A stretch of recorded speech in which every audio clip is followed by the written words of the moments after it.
Okay, thank you everyone for joining us for the final Spring 2021 Michael M. Davis lecture today. We will be back with another series in some form, whether virtual, hybrid, or on campus for the autumn 2021 quarter. In a moment, Chaz Director and Crown Family School Professor Jean Marsh will offer brief opening remarks and an introduction of today's presenter. The Dean and Professor and the Sandra Rotman Chair at the Factor-Inwentash Faculty of Social Work at the University of Chicago, Dr. Dexter Voisin. If you have any questions, please type them into the Q&A pane throughout the lecture if there are clarifying points that are needed. Otherwise, the chat feature will be opened up post-lecture for the majority of questions to be answered. A recording of today's webinar will be on the Chaz website, chaz.uchicago.edu, as well as at the Chaz YouTube channel by searching for the Center for Health Administration Studies. And now Jean Marsh will introduce today's presenter. Thank you, Keith. And good afternoon, everyone. Welcome and thank you for attending this lecture by our esteemed former colleague, Dean Dexter Voisin. Dexter left Chicago to our dismay in 2019 to become appointed as the Dean of the Factor-Inwentash School of Social Work at Toronto University. As Keith mentioned, he holds the Sandra Rotman Chair in Social Work there. But at his time in Chicago, his 20 years at the University of Chicago, he provided great leadership and service. He was the professor of social work. He was a faculty affiliate at the Center for the Study of Race, Culture, and Politics, as well as our own Center for Health Administration Studies. He was also director of the STI HIV Intervention Network, SHINE, and co-director of the Chicago Center for HIV Elimination. A central focus of his research, which he will be talking about today, is examining the impact of structural, neighborhood, and police violence on the behavioral and health trajectories of racialized youth, as well as examining the factors that promote resiliency in this group. His research has informed public policy in the country, in the state of Illinois, and he is recognized as one of the most influential and well-cited Black scholars in top-tier schools of social work in North America. I could go on and on about his great distinguished accomplishments, but I think you want to hear from him. And today he will be talking to us about an anti-racist approach to illuminating the relationship between violence endemics and sexual risk behaviors among African-American adolescents, implications for future research. Dexter? So Dr. Marsh, thank you so much for that generous introduction. And I'd like to thank you, Chaz and Keith Brown, for this invitation, and Keith for all your wizardry behind the scenes. And I'd like to thank all the registrants for tuning in to this last in the series of Chaz lectures. So as Professor Marsh indicated, the topic of my talk, an anti-racist approach to illuminating the relationship between violence, endemics, and sexual behaviors among African-American youth. I thought about a topic that would be apropos, but I've also been reflecting deeply, probably for the last 5 years, in terms of what it means to script an anti-racist agenda, particularly as it relates to Black youth. I've been almost 3 decades as a researcher. Time really does fly. And in reflecting, I realized that I was trained to be a good researcher, but not necessarily a good anti-racist researcher. And I think those two things are not necessarily the same. So today I'm going to draw a little bit from this almost 3 decades of experience as a researcher, as a clinician. I tell folks in the interest of full transparency that I'm really a social work practitioner disguised as an educator, disguised as a researcher, disguised as an administrator, but a primary identity is that as a social work practitioner. So the experiences that I've brought from these different areas and also in my most recent role as a designated administrator. So I want to start this talk by framing it around this quote. And it's a very popular quote in some circles, but it says, "Until the lions have their own histories, the history of the hunt will always glorify the hunter."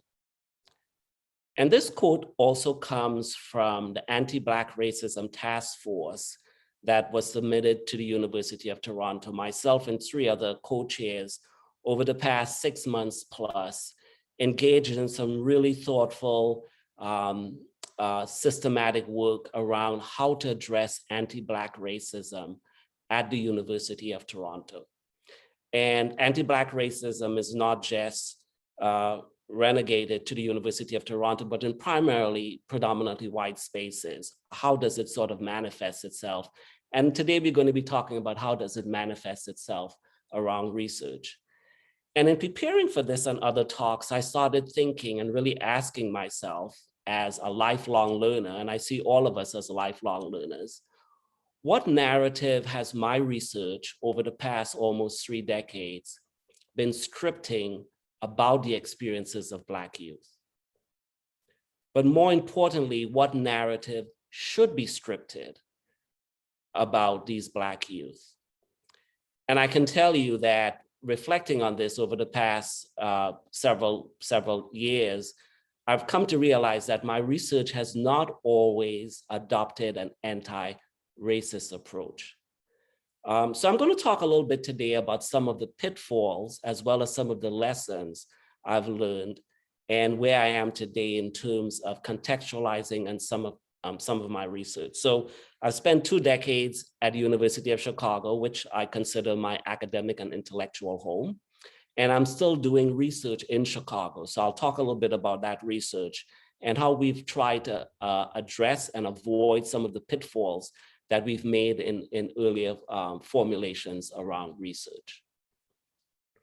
So in terms of the overview of this talk, I want to first situate some of my identities and how they frame this talk in the interest of full transparency. I want to unpack what I mean by white supremacy and anti-racism. I think these terms are very often very convoluted, and the sort of slippery definition prevents us from having more generative conversations and conceptual clarity around what it means to fully address or more closely address an anti-racist approach in research. I'd situate some ways in which race has been used to both advance the narrative of Black inferiority, and in other ways to challenge that myth around Black inferiority and to decolonize the narrative around Black youth.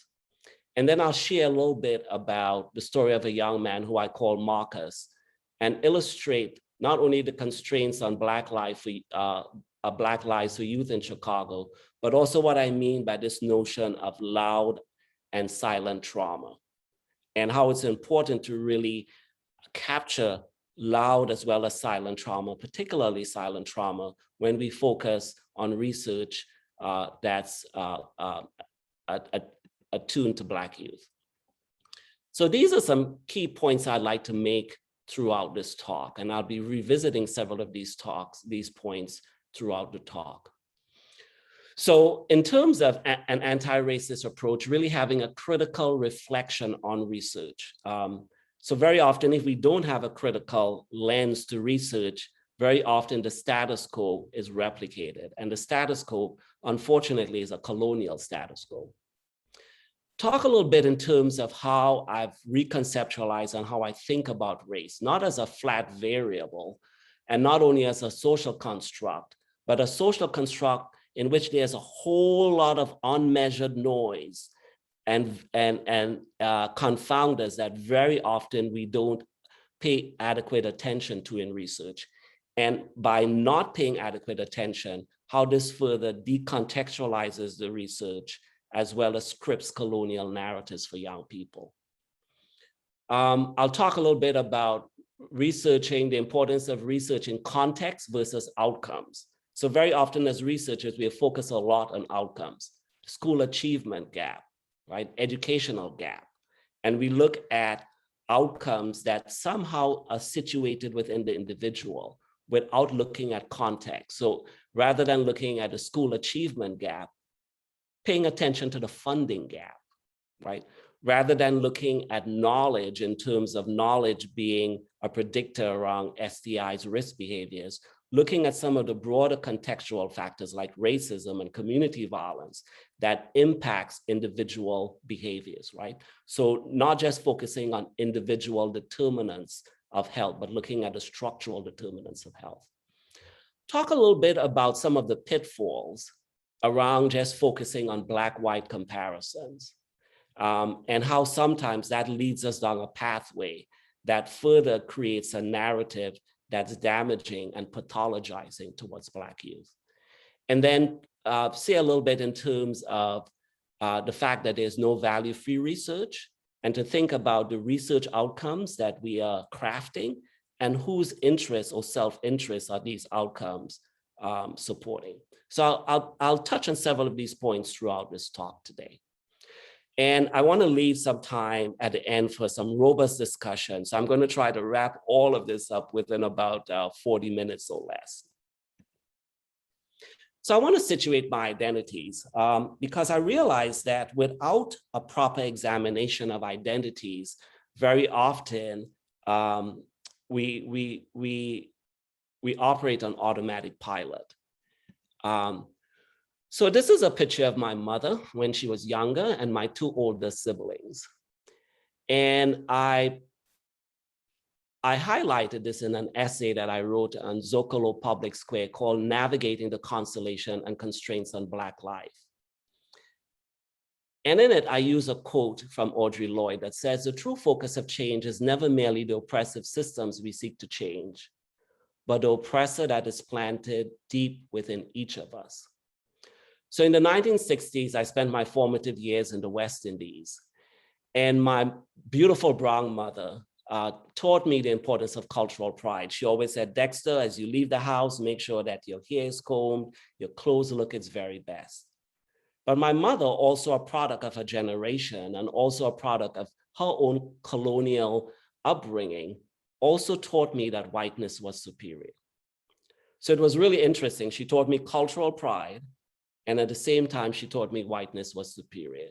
And she taught me this based on certain phrases she would make, while I was growing up in reference to skin color, in reference to hair texture, right? And for folks within communities of color, we call this colorism or shadeism, right? Which is an offshoot of racism and colonial vestiges. But I share this personal story to illustrate that all of us, including liberal researchers, can hold and promote multiple ideologies. We can also stand for social equality, but inadvertently, we can also promote white ideology supremacy within our research, right? Likewise, this is not only renegated to whites, but also people of color can also replicate white supremacy ideology in research, teaching, administration, and policies. So I use this example very often to locate that we can hold sometimes competing and conflicting ideologies that are sometimes in conversation or contradiction to each other. And as I reflect on my research, I realized that there were times where my research, I saw it as an advocacy arm in terms of what I did as a social worker, but very often the sort of questions that I was asking was also perpetuating white ideology culture.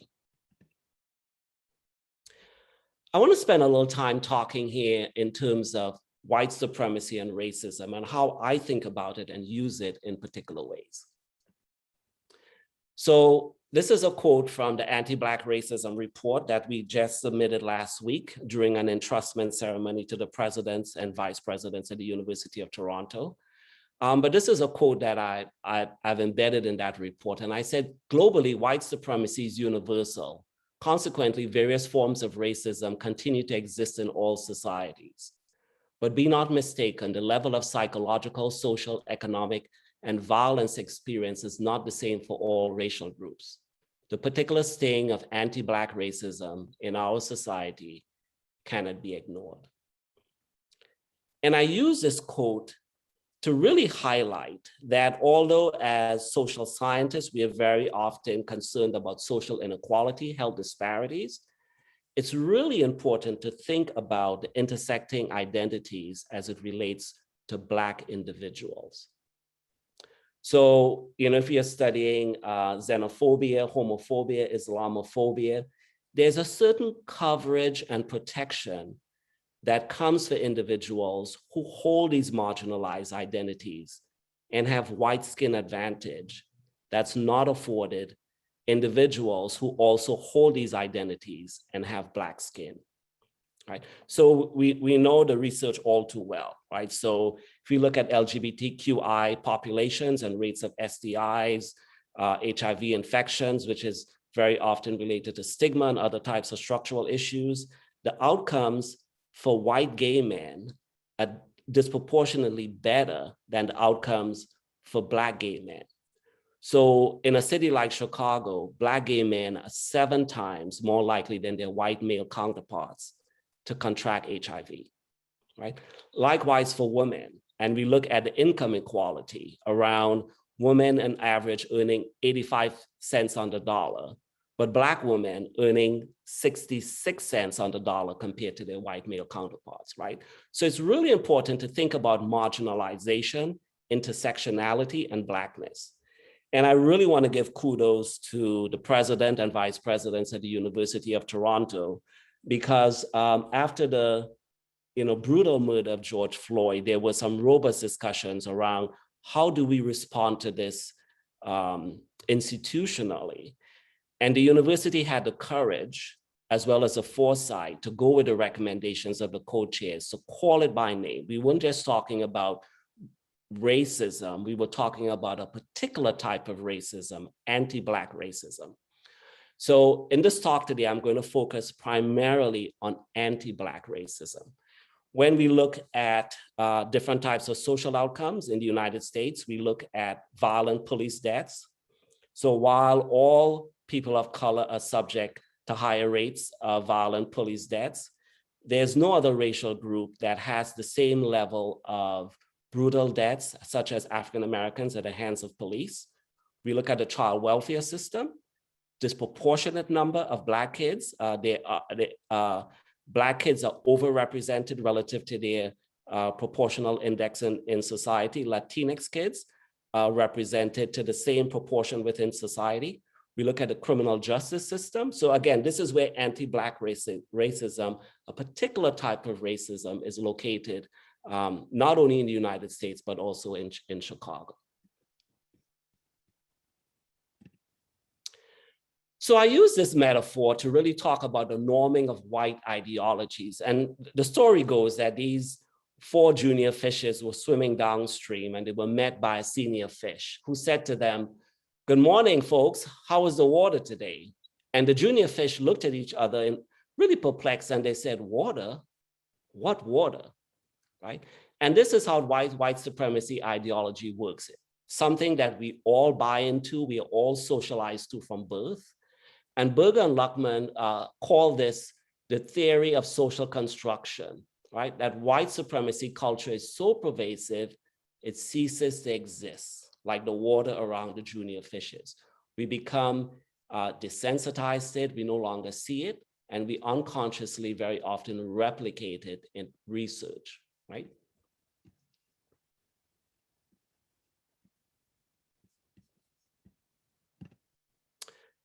So part of thinking around this anti-racist approach really came about several years ago when I started researching and preparing to launch this book, America the Beautiful and Violent, which was based on years of research as well as some more recent research I conducted over the last 4 years. And I also use a quote from James Baldwin to frame part of what I'm talking about around the 2 Americas, where he says American history is longer, larger, more various, more beautiful, and more terrible or more violent than anything anyone has said about it. And it goes back to also a quote that former President Bill Clinton talked about the cities and neighborhoods in America who have not been touched by her prosperity. And it goes back to, again, in looking at racism, the social construction of race, but all the other types of covariates and noise that are not captured when we just look at race as a static variable. So let's take, for example, studies that compare Black-white comparisons and compare for the issue around poverty. Right? That doesn't tell a whole set of complexity that takes place as a result of that variable race and racism. So we look at poverty in Chicago. White poverty is dispersed very differently across the city of Chicago relative to Black poverty.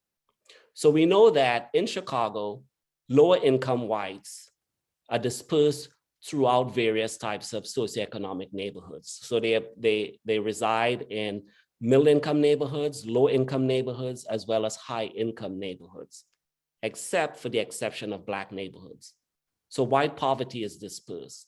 What does that mean? It means that poor whites also have access to better resource schools, to grocery stores, to social networks, to a particular type of experience with policing that's not afforded to low-income white Blacks who are racially segregated predominantly on the south sides of Chicago. So it goes back to the notion when we think about controlling or looking at Black-white comparisons, we're really talking about two different social ecologies in America, two different Americas. And just controlling for that construct of SES doesn't get at all the different types of systemic noise and structural inequalities that lie behind that variable, that very active variable called race. So looking at racial differences without looking at racism very often leads to certain types of, I think, flattened outcomes that further colonize the experiences of Black individuals, racialize the experiences, which very often set them up for further stigma and marginalization. So when we talk about anti-Black racism, it's built on the myth that Black individuals are intellectually inferior to whites, which also means that their presence represents a clear and present danger. And that when Blacks are present, they need to be cared for by morally superior others, right? And all these manifestations show out in the prison industrial system with policing, Laquan McDonald seeing Black bodies as dangerous, as weaponized, and so on, right? But part of the point I'm trying to make here is that when we look at Black youth from an ahistorical, decontextualized standpoint, we inadvertently script narratives that further reinforce the myth around Black inferiority, right? Black bodies being dangerous, Black bodies being intellectually inferior. So for me, I've started really sort of conceptualizing an anti-racist approach in terms of thinking about the systemic level factors, right? The interpersonal, very often that's what we tend to focus on, the racist individual or the words or the microaggressions. All right, when in fact there's a whole structure that supports that, as I mentioned, a structure that all of us buy into unconsciously by inactivity or by not being sort of conscious in our approach to research, and also the impact of internalized racism. All right, so I've started really sort of conceptualizing my research around these three very important domains, and I'll talk a little bit about that moving forward. So when we think about systemic racism, obviously some of the advantages are clear and present, right? So the arrangement of the labor market, the loss of jobs in Black communities, wage disparities, and I mentioned that a little bit earlier on, differential funding for schools. So we know that the national average per child in the United States is $12,000 annually. In Chicago, in Black neighborhoods, the national average yearly for kids is about $9,800. In the suburbs, that amount is slightly over $28,000, right? So these are the sort of structural arrangements when we look at achievement gap, right? Without looking at funding gap, obviously we're going to see major Black-white differences given these structural factors. But if it's not properly contextualized, again, it leads to a deficit-based narrative. right? Looking at de facto school segregation. So we know from studies that since the Brown versus the Board of Education, that Blacks have experienced desegregation probably close to about 5%. So the needle on desegregation for Blacks has not increased across the United States. In fact, some scholars are really talking about the resegregation of American schools, right? So it's really important to think about these systemic drivers when we focus on the experiences of Black youth. I also want to highlight this notion around the multi-generational impact of systemic racism.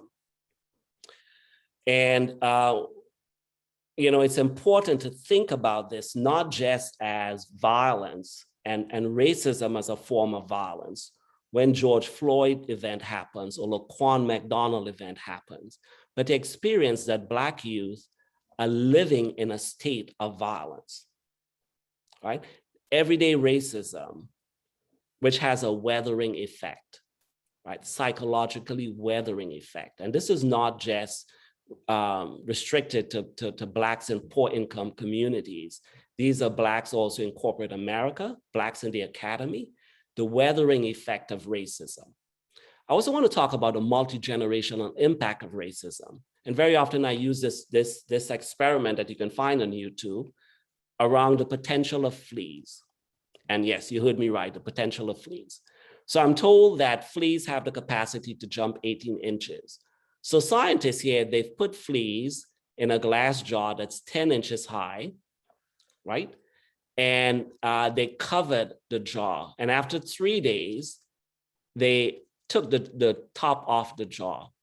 And the fleas became socialized that they only jumped to 10 inches. Although they had a capacity to jump 18 inches, they jumped 10 inches without hitting where the top of the jar would be, right? So I use this to really talk about the impact of structural racism. And it's interesting, not only did these fleas underperform, but also their offsprings underperform. So when these fleas reproduce, their offsprings also underperformed and jumped 10 inches as opposed to 18 inches. So when we think about racial trauma, not just thinking about racial trauma after a homicide event, but it's really important to think about the multi-generational impact of trauma. And I also evoke the example of the Flint environmental crisis, right? Where we know there was lead poisoning. And what scientists have told us is that not only would those kids experience neurological deficits throughout their lifetime, but also their offsprings would also experience neurological deficits, right? So we think about the multi-generational impact of racial trauma. So here's a small video that I think does a really fine job contextualizing some of what I've been attempting to do over the last 2 decades in Chicago.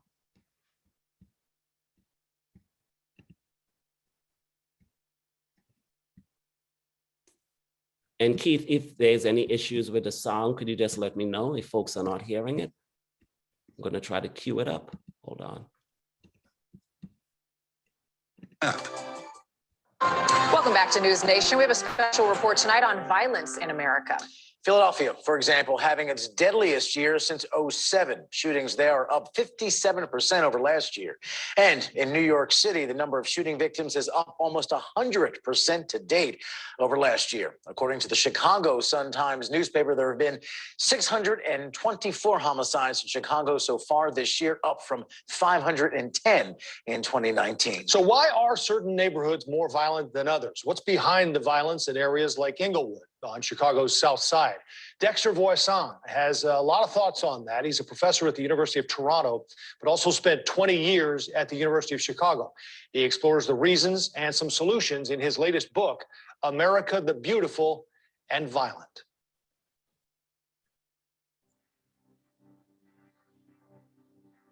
The abhorrent has become the norm. The abhorrent around violence in Chicago, and in fact, violence across all America has become the norm.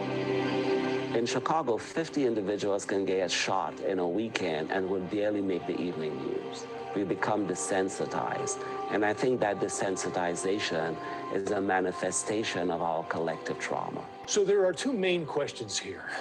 Why does it happen, and how do we solve it? You talk at length in your book about the whys, and it's complicated. So if you have kids growing up in communities of deep need, where there are no jobs, where they don't see positive images of themselves, where the middle class has been stripped, where fathers, sons, and brothers are incarcerated at disproportionate levels, not because of criminality, but purely a function of the zip codes that they're growing up in, then you would find a manifestation of these forms of interpersonal violence. When young people do not see positive images, they don't know what they can become. What would someone coming from a resourced neighborhood think after spending 3 months in Inglewood? I think they would be shocked and they would be appalled. I think there are a lot of folks who are living in privileged spaces who don't understand that individuals are living in an alternate reality in these United States of America. Where does this break down? The lack of humanity. If many of these issues were happening in well-resourced communities, resources would have been put to stop the problem. Violence in poor, under-resourced communities is a man-made problem, and it takes man-made actions in order to solve them. If you teach someone to not see their lives as valuable, they're not going to have respect for their lives and for the lives of other people that look like them. If someone is being told from the time they're born through media, through living in a circumstance, substandard housing, in schools that very often resemble prisons because of metal detectors, they're told that your life is less meaningful. That person is not going to invest in their future. Some people will say, and you write about this in the book, about personal responsibility, making a choice other than crime, other than drugs, other than picking up a gun and shooting someone. What I've heard from these young people, my dream was to become a policeman, a fireman, a teacher, and some other type of gainful employment. But along the lines, they've realized that the path to that has not been extended to them. So that goes back to the old adage of pull yourself up by your bootstraps, when in fact, some folks have no boots or no straps. But the reality is that mass shootings account for less than 3% of all fatalities in the United States. The majority of fatalities happen in poor, low-resource communities where similar resources are not put into place. And these kids are not dealing with an event of trauma, they're living in a state of trauma. You say the criminal justice system is not the fix here. You cannot arrest poverty away. And again, poverty is a catalyst for all these different types of violence, right? Poverty, you cannot arrest poverty away. You have to invest in eradicating poverty. You say in the book that CPD reports 80% of all shootings and murders in the city are gang-related. How do we change that? If kids do not have positive opportunities for social development, then they would move to alternative networks. All kids need a sense of belonging. All kids need a sense of social recreation. If we don't have those viable resources like we have in well-resourced communities, kids would get into alternative networks. So we need to make sure that all the building blocks for positive youth development are also in these communities. You have a lot of time invested here. When does this get better in Chicago, and what is it going to take? This is a long-term investment. It's not something that can be just tackled with 2 or 3 years. The issue of the dismantling of these communities has happened over the course of decades, and it's going to take a long-term commitment to reinvest in these communities. Until we stop demonizing these communities and realizing that this is a human problem, this is a universal problem that directly or indirectly impacts all Americans, we will not be able to move the dial on this.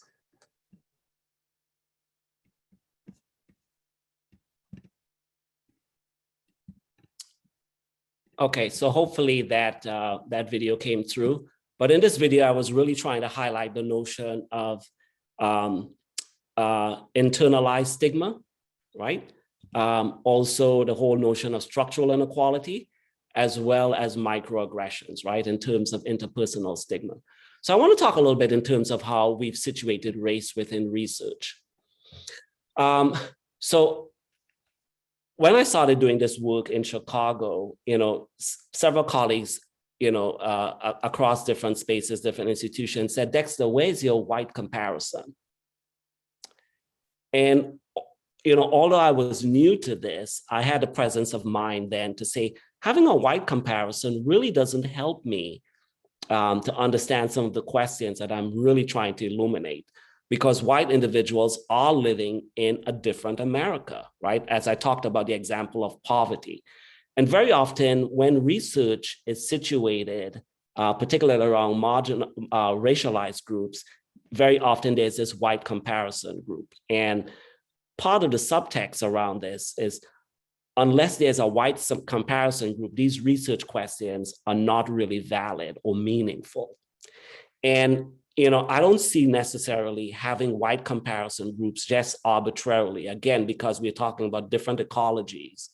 And if you're looking at poverty and resources and racism, of course the differences are going to show up in terms of educational outcomes, sexual health outcomes, all these type of outcomes that as researchers we're very much focused on. So I think it's really important when we think about white comparison groups, we really have to conceptualize that very carefully and meaningfully, or else again, it scripts that very sort of deficit colonial-based narrative around youth of color.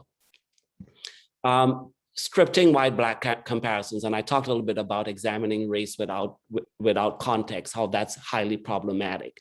For me, in terms of my research, I've really started looking at within group differences. So really focusing on the whole aspect of resiliency, right? So you look at low income Blacks, you look at kids in the juvenile justice system, that there are some kids that fare better relative to their peers, even under these sort of social disadvantages and structural inequality. And what are some of those protective factors in terms of promoting resiliency? So this is where I've spent a lot of my research over the last few years, really focusing on resiliency. So this is an abstract that someone from my team was submitting to a conference recently. And when I read it, I said, wow, this is something, we're all socialized to do, but the abstract sort of smacked me in the face. It says, intimate partner violence experienced by adolescent girls intersect with inconsistent condom use, increasing the exposure to STI infections.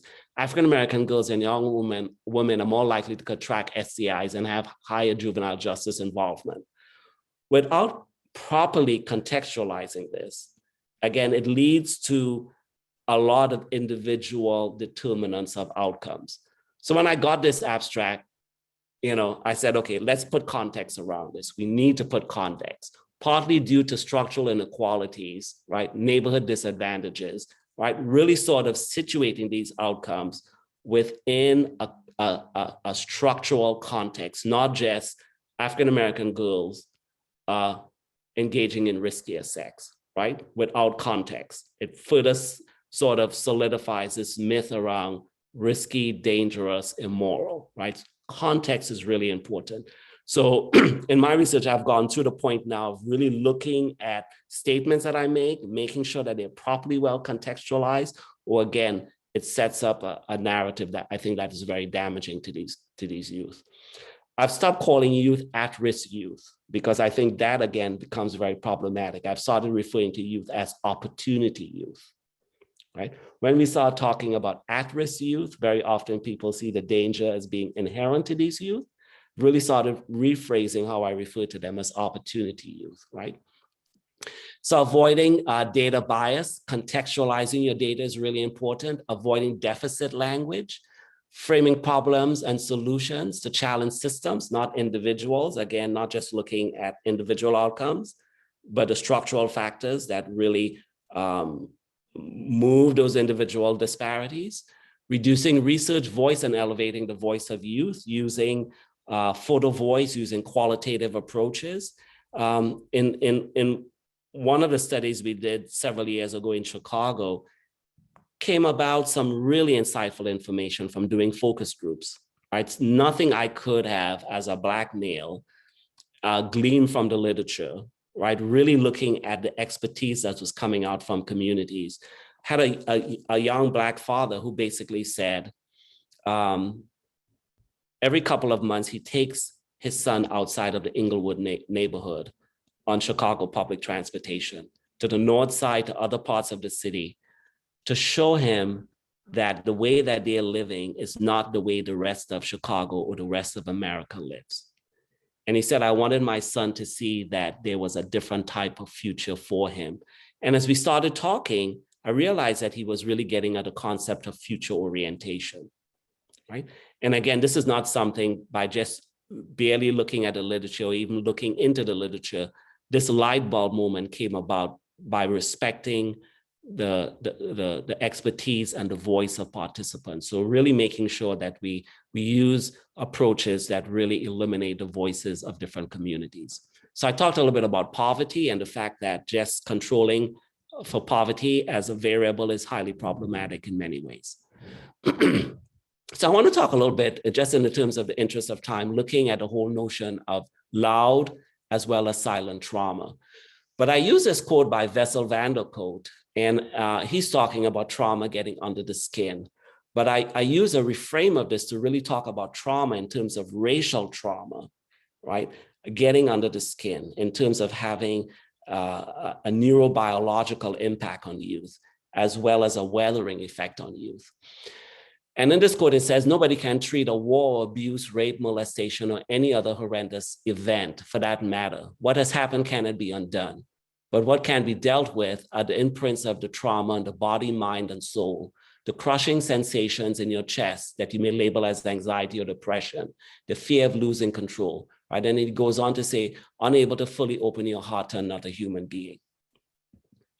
So in terms of trauma, I've really sort of reconceptualized trauma, thinking about not just the homicides, which are less than 2%, or mass murders, or even police violence, which are less than 2% of all violent deaths or experiences in the United States, but the silent trauma, the kids who hear gunshots in their communities, who witness gun violence, right? Who witness non-police fatalities, kids who experience structural internalized racism, racialized poverty.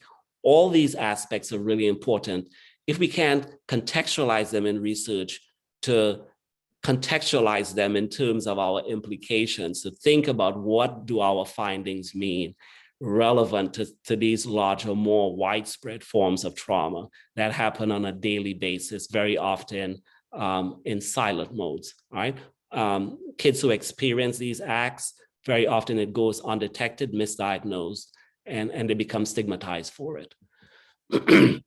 So this is a focus on some approaches that I have found helpful in terms of really elevating the voices of marginalized youth, but also decolonizing some of their stories.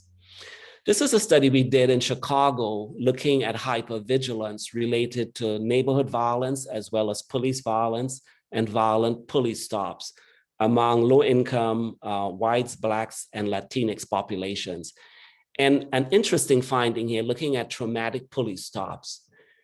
Individuals who had experienced traumatic police stops were 20 times more likely to experience hypervigilance relative to any police stop or to neighborhood violence. So folks who experienced neighborhood violence were almost 6.5 times more likely to report hypervigilance. So I started thinking about a syndemic approach to violence, right? Very often studies only look at one form of violence, but the reality is many of these forms of violence, police violence, neighborhood violence, family disruptions, right?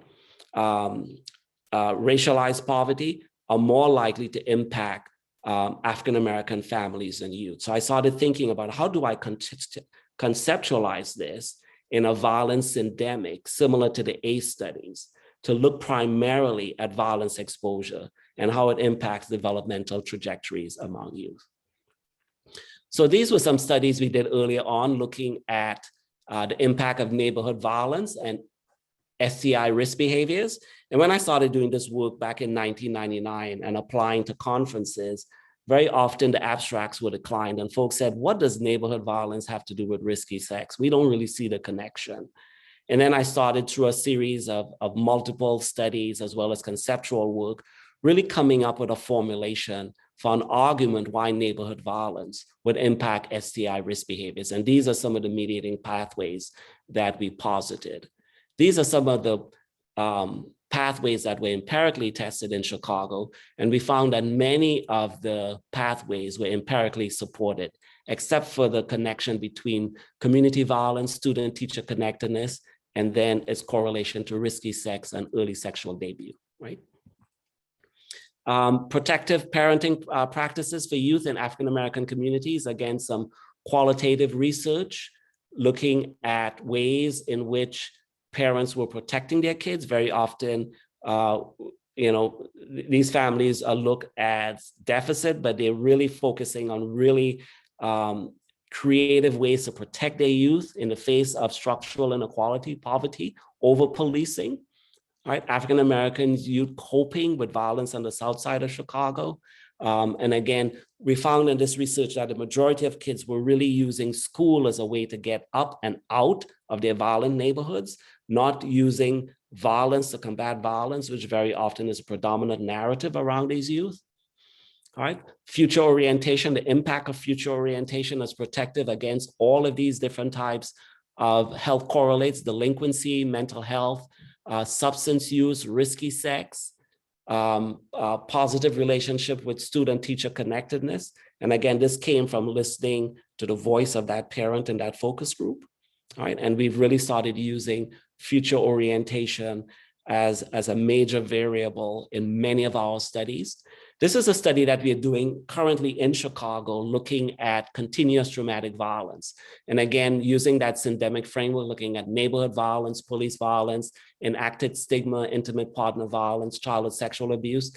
And this population is primarily looking at HIV positive Black men who have sex with men, and looking at the HIV care continuum, and really focusing on trauma and a trauma syndemic, as well as the protective factors, future orientation, network affiliation, right?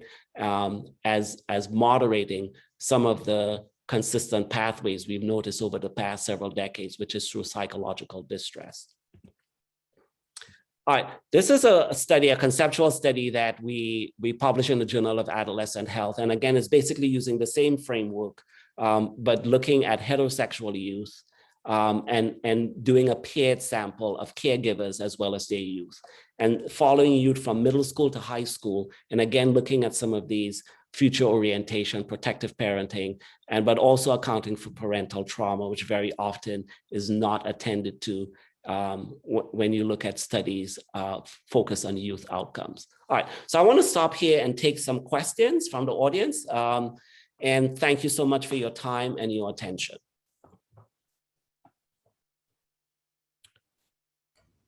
Thank you, Dexter. Can you hear me? I can hear you. Okay. And someone folks said that Christopher Hennian, who is Christopher Hennian, shows up in my name box. Christopher is my executive assistant. Oh, hello, Christopher. Very nice to meet you. So as I look in the chat, I don't see any questions. I'm going to move forward and ask some questions of my own. This lecture, Dexter, was extremely valuable for me, for my own work, for my own thinking about anti-racism. And I have a feeling it's going to be well utilized. So I'll remind the audience that it's still available to you on the CHES website. I wonder if you can just elaborate a bit on, I was very impressed that you started with situating,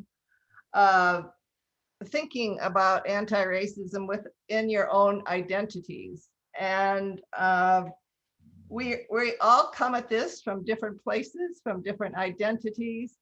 And so as you think about all of our conversations, institutionally, interpersonally, in the classroom, talk some more about how we're open about our identities and use that in a way that we can learn together how to move forward?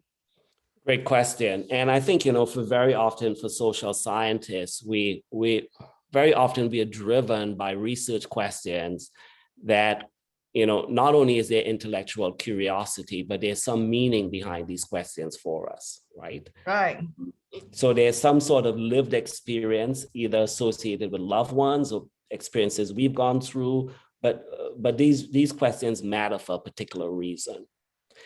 And if that be partly true, I think we also need to think about how do our identities frame what we bring to this meaning making, but also what are some of the inherent blind spots, and we all have them, that we carry as a result of these identities, right? So again, I use the example of my mom, where she taught me cultural pride, but she also taught me white supremacy ideologies, right? And I think, it's important when we think about questions to make sure that individuals who are part of the communities that we are examining help with the formulation of those questions, so that the questions are also community driven, not just researcher driven. And we know the gap that happens as a result when we sort of formulate these questions within the academy without using community-based participatory approaches or having consultation. We ask questions that very often are not as meaningful, or we come up with programs that there's very little uptake because the community does not see it as beneficial. So I think, for me, I've started asking, this question, and, I did it when I was writing the book. And even when I'm formulating questions now, saying, does this question matter? When I was writing that book, I went to the Starbucks in Hyde Park, and I was saying, this is what I'm hearing. This is what I'm writing. Does this make sense for you? I was asking young Black youth, does this make sense? I was doing a talk back with them, right? And they were saying, well, I think you kind of get it, but you're missing the point, right? And I've had Black youth who've said to me, yeah, you're Black, but you're not Black like us because you've gone to college, you're at the University of Chicago, you live in a different neighborhood, right? So I think there has to be sort of intellectual humility when we approach some of these questions. And that would also lead us to expand who sits around the table, even when we're having these conversations around question formulation. Although we think we have it because we have some personal interest or investment in it. Right. I appreciate that. I think it's an old social work adage that we really need to understand the voice of the people we're working with. Absolutely.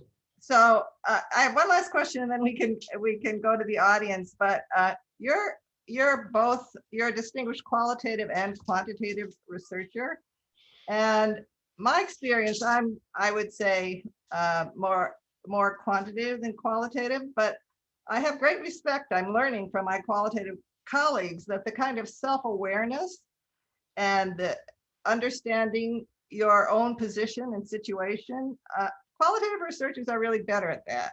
Mm-hmm. And in fact, some qualitative journals require that kind of self-assessment. Can you talk a little bit about that?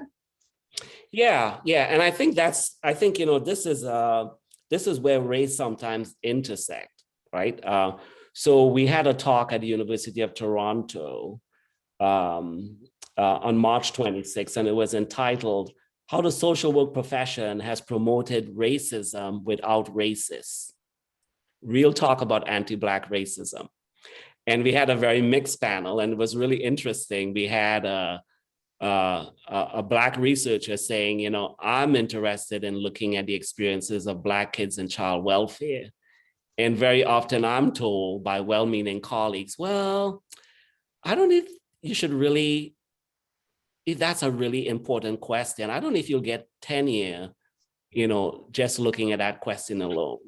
Or, where's your white comparison group? I mean, coming back to the sort of colonial ways in which we set up research, right?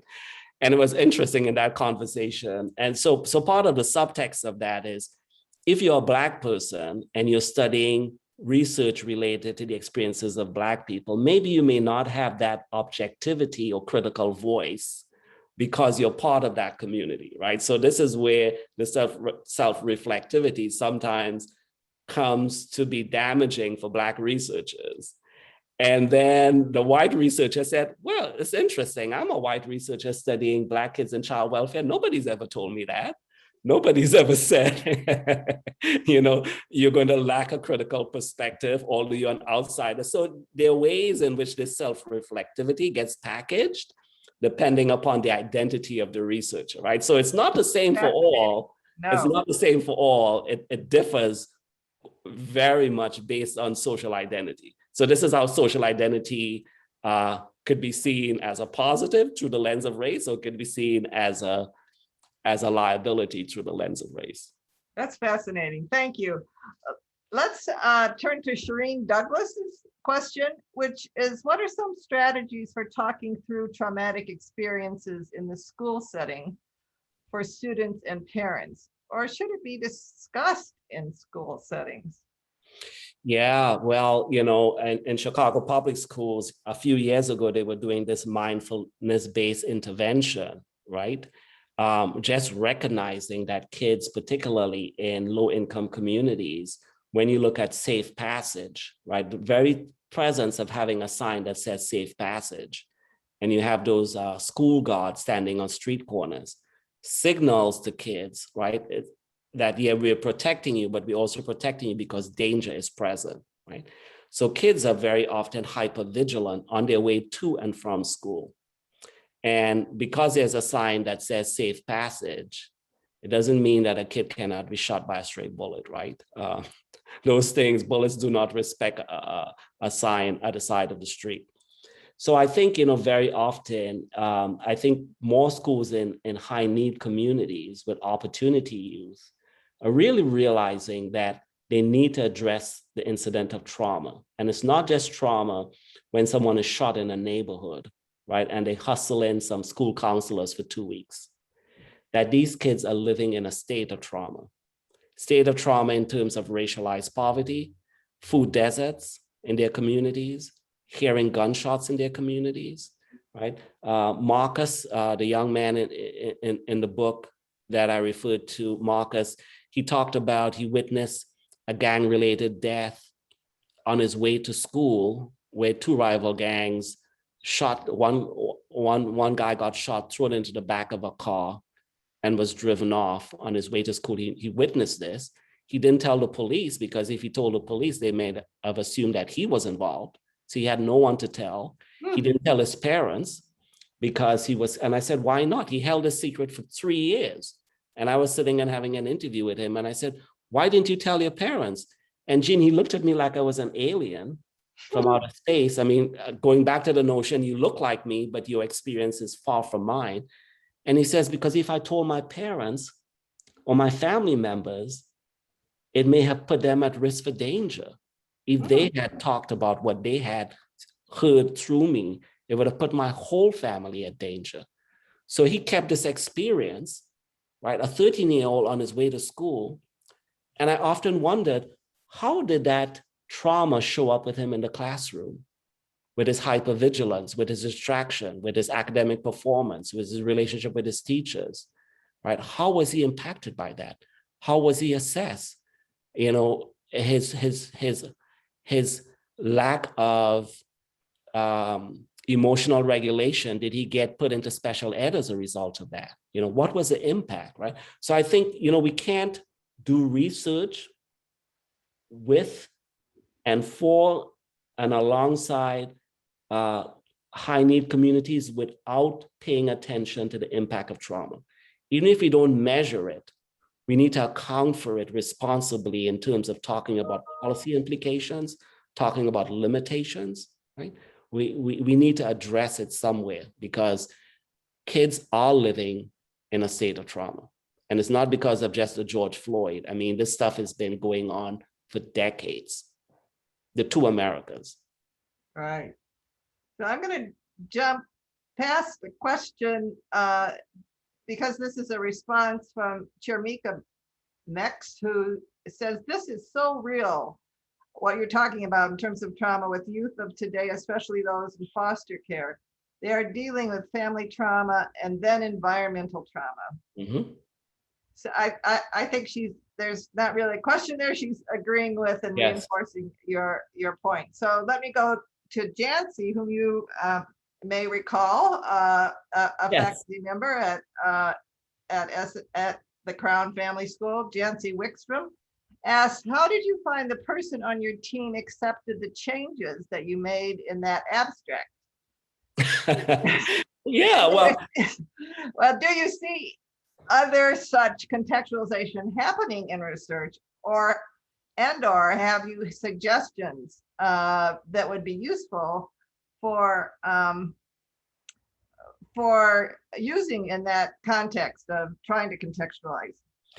Jancy, good to hear from you in this virtual space.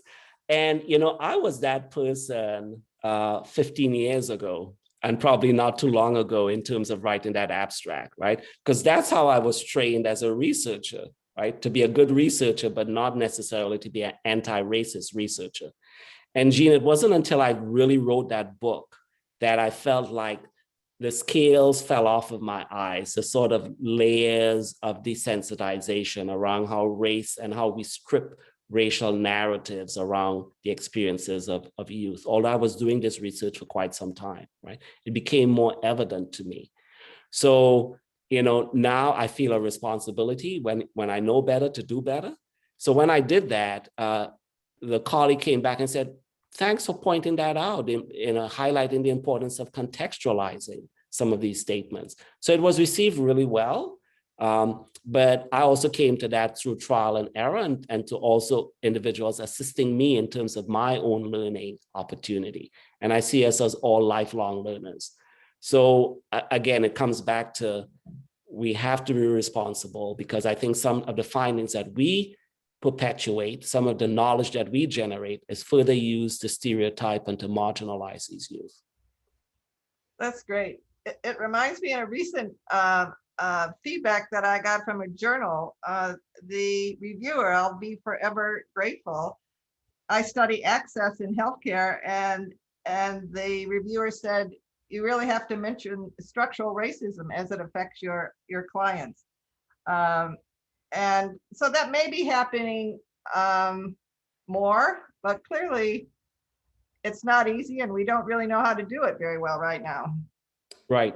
And I think, given the sort of moral awakening we've experienced in North America and elsewhere, folks are becoming more attuned to it, and asking researchers to be more responsible and to respond to it, particularly as they conceptualize their research and their findings.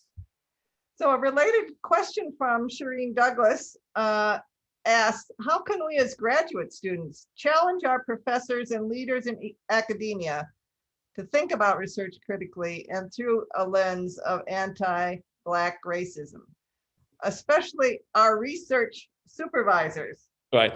Well, I come, and I know there's a power differential very often when we look at the hierarchies of the academy. But, again, I come to this sincerely from the standpoint that we are all lifelong learners. And I think if we adopt that stance, then it, and we take ourselves away from the expert stance, that sort of medical model, right? We're all sort of co-learners and co-constructors of knowledge. Then I think it opens the door for more types of generative conversations. So, for Shireen, I would ask, do Socratic questioning with your research supervisor. Say, well, I'm wondering how this experience might relate to a Black child versus a white child. Or when we think about Black youth and a Black youth of a higher income versus a lower income family status, ask those Socratic questions, right?